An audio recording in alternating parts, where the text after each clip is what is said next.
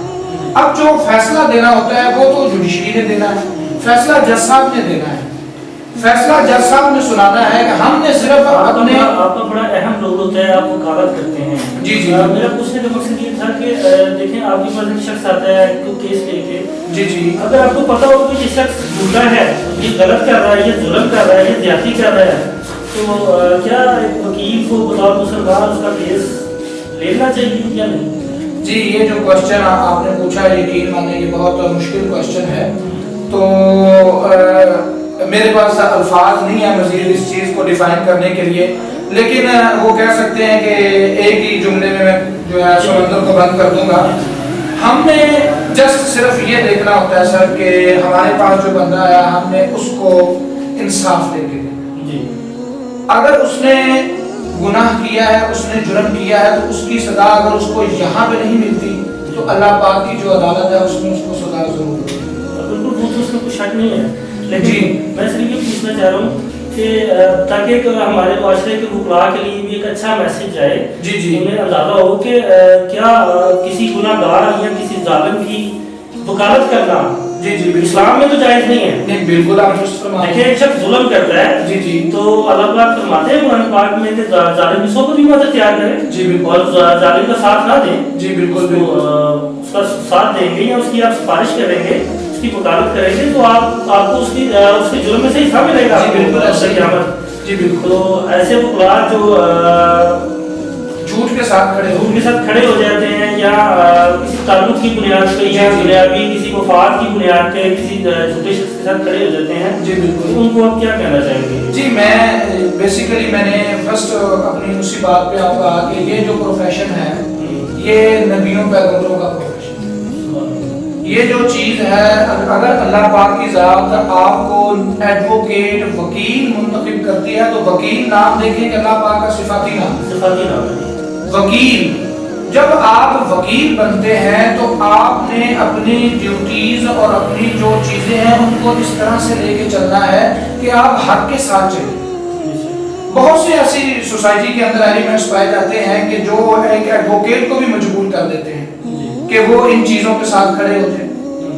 تو یہ جو ہماری سوسائٹی ہے ہمیں ہر بندے کو, چاہے ایڈوکیٹ کی میں خالی بات نہیں کروں گا, ہم ہر بندے میں ہر ایک پرسن کی بات کروں گا کہ اس کو چاہیے کہ وہ حق کا ساتھ دے. تو اس کے علاوہ جو ہے جو ہمارے جو میرے سینئر وکلاء حضرات ہیں, میرے جونیئر وکلاء حضرات ہیں, یا جو میرے کولیگ ہیں, میرے ہم عمر کے ایج فیلو ہیں, میں ان سب کو یہی میسیج جو ہے کنوے کروں گا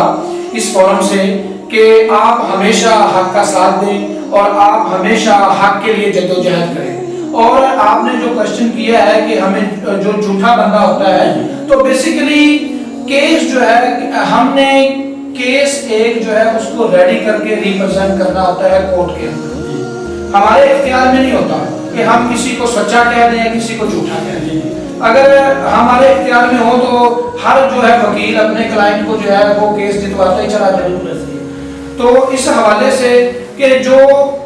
فیصلہ ہے وہ جوڈیشری نے کرنا ہوتا ہے, جج صاحب نے کرنا ہوتا ہے. ہماری ڈیوٹی یہ ہوتی ہے کہ ہم اپنے کیس کو اچھے طریقے سے جج صاحب کے سامنے ریپرزینٹ کریں, جج صاحب کے سامنے ہم پیش کریں, ہم اپنے کلائنٹ کی طرف سے تمام چیزوں کو پٹ کریں جو اس کے حق میں جاتی ہیں اور جو واقعی حق پہ مبنی ہے. ہم نے ان چیزوں کو عدالت کے سامنے ریپرزینٹ کرنا ہے کہ جو شخص حق پہ نہیں کھڑا, ہاں جی, اس کی وکالت کرنا بھی گناہ ہے. جی بالکل ہے. جو شخص ظلم کر رہا ہے یا